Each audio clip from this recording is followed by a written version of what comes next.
¿Qué tal, chicos? En esta parte vamos a ver la segunda parte de cómo se relacionan los animales con el medio ambiente. En este caso vamos a ver específicamente ciertos animales cómo se desarrollan con el ambiente que los rodea, ¿sí? Lo primero que vamos a ver es el agua y la regulación osmótica. ¿Qué significa la osmorregulación? La osmorregulación es un concepto en el cual los niveles de agua intentan nivelarse. Por ejemplo, si yo pongo en un recipiente con una membrana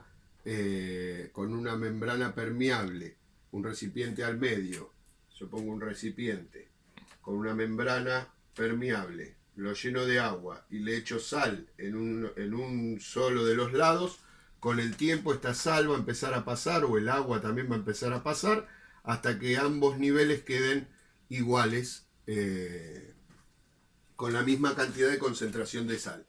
Esa es la osmorregulación. Por lo tanto, en el caso de los peces, van a tener que utilizar específicamente la osmorregulación o hacer estrategias para poder contrarrestar esta osmorregulación, que es una característica natural, ¿sí? Por ejemplo, tenemos los peces de agua dulce, en el cual la concentración salina es mucho más grande dentro del pez que fuera del pez, o sea, en el agua. Estos peces viven en ríos, lagunas, lagos, eh, y lo que tienen que impedir es que el agua que hay en el exterior le ingrese al pez de tal manera que sea incontrolable y ese pez explote. Por lo tanto, necesita realizar algunas estrategias para que no le pase eso. Por ejemplo, si alguna vez ustedes le pusieron sal a alguna babosa o algún caracol, vieron que toda el agua que tiene esa babosa o ese caracol se le sale del cuerpo y termina disecado. Eso es por la osmorregulación. Y es lo que tiene que evitar el pez. Por lo tanto, hace o realiza ciertas estrategias. Como el agua les va a ingresar por el cuerpo constantemente, lo que va a hacer es orinar mucho. Los peces de agua dulce orinan mucho y una orina muy diluida. Tiene muchísima cantidad de agua y pocas sales. Y las sales que van a ingresar por el alimento, o sea, por comer otros peces que también tienen sales, las van a empezar a perder eh, a través de unos procesos que tiene en las branquias, unas células especializadas que tienen en las branquias, y eso va a hacer que mantenga esa osmorregulación del pez bien regulada, ¿sí? Vamos a ver qué pasa con el caso de los peces de agua salada, que es totalmente lo contrario. En el caso de los peces de agua salada, la concentración salina del agua es mucho mayor que la sal que tiene el pez adentro. Por lo tanto, lo que va a intentar hacer la osmorregulación es que el pez pierda el agua.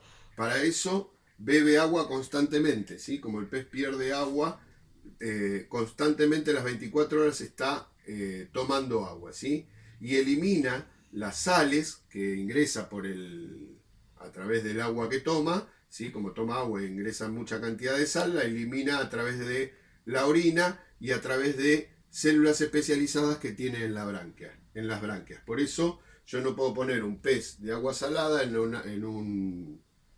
agua dulce, ni puedo poner un pez de agua dulce en agua salada. Si bien hay algunos ejemplos, como el tiburón toro, que vive su vida en el mar y va a los ríos a depositar a sus crías, eso lo utilizó como una estrategia de reproducción, pero bueno, son casos muy contados en los cuales hay peces que pueden vivir tanto en agua dulce como en agua salada. Cuando hacen eso, los peces lo que hacen es cambiar esa combinación y pasan de agua dulce a agua salada, o al revés, y cambian la conformación con respecto a la orina y a las células especializadas que tienen en las branquias.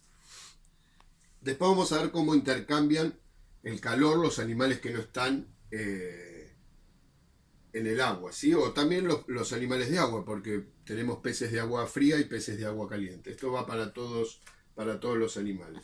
Primero vamos a ver las tres formas que hay de intercambiar el calor, o de que se conduzca el calor por el ambiente. Vamos a tener la conducción, el calor se conduce a través de los metales, ¿sí? El metal se calienta y puede calentar otro metal, por ejemplo en los techos. Yo tengo un techo de chapa y abajo un techo de madera. Se calienta la chapa calienta la madera, como son dos sólidos, por conducción el calor va a pasar. Por eso hay materiales, existen materiales que no conducen el calor, que se los llama aislantes, y por eso en el techo, entre la chapa y la madera, hay que colocar un aislante para que ese calor no se conduzca a través de esta conducción desde la chapa hacia la madera, ¿sí? La segunda forma de transmisión de calor es la convección, que se da entre fluidos, líquidos y gases. Por ejemplo, cuando el sol calienta la atmósfera, en la atmósfera hay gases y también hay gotitas de agua, y eso hace que el ambiente se empiece a calentar en verano, ¿sí? Hace mucho calor porque el sol calienta esas gotitas de agua y esos gases de la atmósfera, y eso se van por convección, van excitando molécula a molécula. Y por último, que es muy importante, es la radiación. Si no fuera por la radiación no podríamos existir. Es el único medio de transmisión de calor que no necesita ningún material de propagación. Por eso, si tenemos en el espacio, no existe no hay ni sólidos, ni líquidos, ni gases. O sea, no hay nada en el espacio, por eso se llama espacio.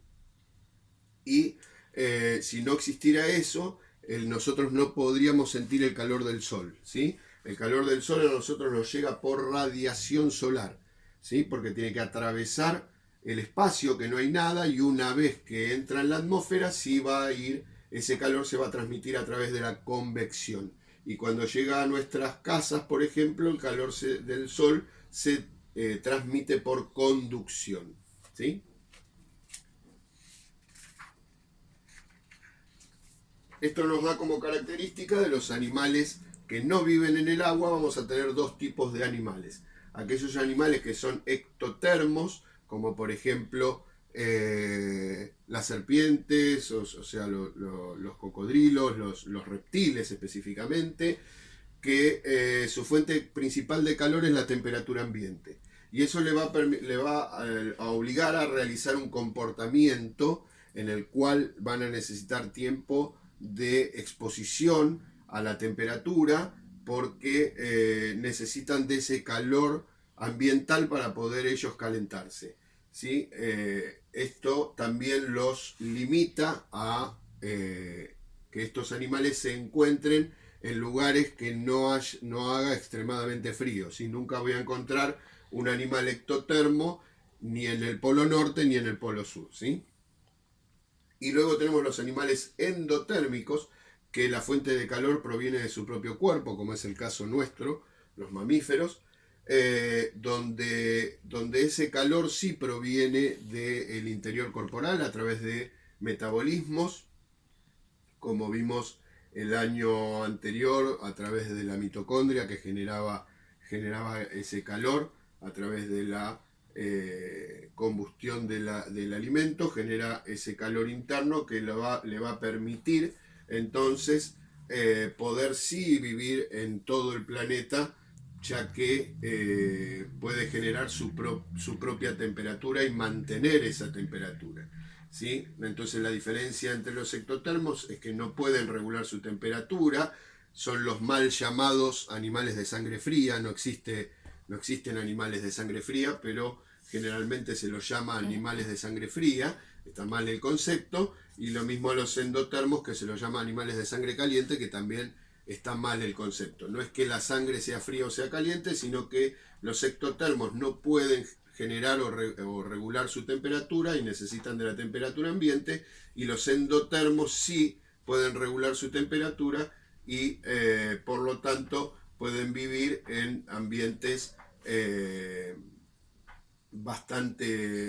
pueden poblar casi todo el planeta, ¿sí? Utilizan ciertas estrategias los animales endotérmicos. Por ejemplo, cuando hace calor producen una vasodilatación o sea, vasodilatación significa que sus venas y arterias se ensanchan para que pueda poder tomar el calor exterior en verano, el calor de la piel pueda ser absorbida a través del agua que viaja por la sangre, y en invierno hacen lo contrario, hacen una vasoconstricción, lo cual hace que esos vasos sanguíneos se afinen, se hagan más finitos, por lo tanto haya una pérdida mucho menor de calor. Espero que les haya servido esta parte del video. Con esto estaríamos terminando la unidad. Nos estamos viendo en el próximo video. Saludos.